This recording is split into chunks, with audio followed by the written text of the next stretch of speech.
ایک میرے استاذ تھے حافظ نذیر خان صاحب، جن کے پاس میں نے حفظ کیا تھا۔ 2 سال پہلے ہمارے استاد محترم کا انتقال ہوا۔ اب میرے جو حافظ صاحب استاذ تھے، ان کے بھی ایک استاد تھے، وہ بھی محبوب نگر میں رہتے تھے، ان کا نام تھا حافظ یوسف صاحب رحمۃ اللہ علیہ، ان کا بھی انتقال ہوا۔ یہ 2 لوگوں کو میں نے دیکھا، اتنا قرآن پڑھتے تھے، اتنا قرآن پڑھتے تھے، میرے استاذ بھی اور میرے استاذ کے استاذ بھی۔ اللہ تعالیٰ کثرت تلاوت کی وجہ سے میں جو محسوس کیا ہوں، خدا کے گھر میں بیٹھ کر بول رہا ہوں، منبر رسول کے پاس، وہ جب قرآن پڑھتے تھے،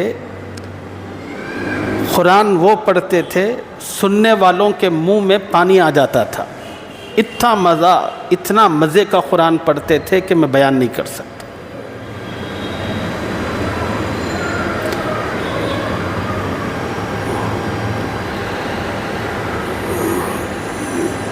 اور قرآن کی نسبت اور محبت کی بنیاد پر اللہ اور اس کے رسول کی طرف سے بہت نوازشات ہوتی ہیں۔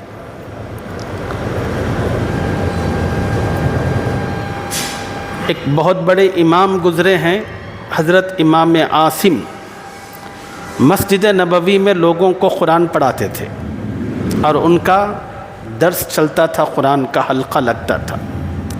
ایک لمبی زندگی انہوں نے قرآن کی خدمت مسجد نبوی میں کی۔ ان کے جتنے شاگرد ہیں وہ سب کہتے ہیں کہ ہمارے استاد جب بات کرتے تھے تو ایسی خوشبو نکلتی تھی منہ سے، سب پوچھتے تھے کہ حضرت آپ کون سی خوشبو استعمال کرتے ہیں؟ حضرت کہتے تھے کوئی خوشبو نہیں میاں، پڑھو۔ اب وہ بچے ہمیشہ پوچھتے تھے اور استاد کا جواب ہوتا تھا نہیں، کوئی خوشبو نہیں۔ اب ایک ذرا قریبی شاگرد تھا حضرت کا، وہ پیچھے پڑ گیا، نہیں بولو صاحب، حضرت آپ کون سی خوشبو لگاتے؟ اتنی خوشبو آتی، آپ پڑھتے رہے تو بات کرے تو۔ میں پوری مارکیٹ میں جا کر مدینے میں وہ خوشبو تلاش کرتا ہوں ہمیشہ، لیکن آج تک نہیں ملی، وہ کون سی خوشبو ہے؟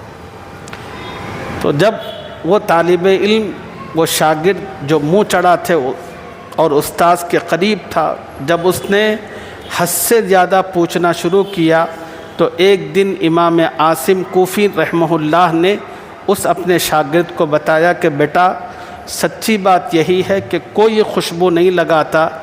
ایک دن خواب میں رسول اللہ صلی اللہ علیہ وسلم کی زیارت ہوئی، اللہ کے رسول صلی اللہ علیہ وسلم نے مجھے بلایا، کہا عاصم ذرا میرے نزدیک کا، میں قریب پہنچا تو آقا نے کہا کہ عاصم تو قرآن بہت اچھا پڑھتا ہے، یہ کہہ کر اللہ کے نبی نے میرے منہ ہونٹوں کو بوسہ دیا خواب میں۔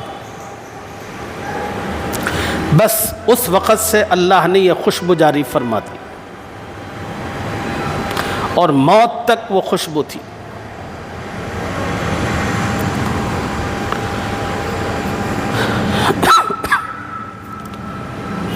تو اللہ کے نام میں، اللہ کی تلاوت میں، اللہ کی یاد میں ایسی حلاوت، ایسی لذت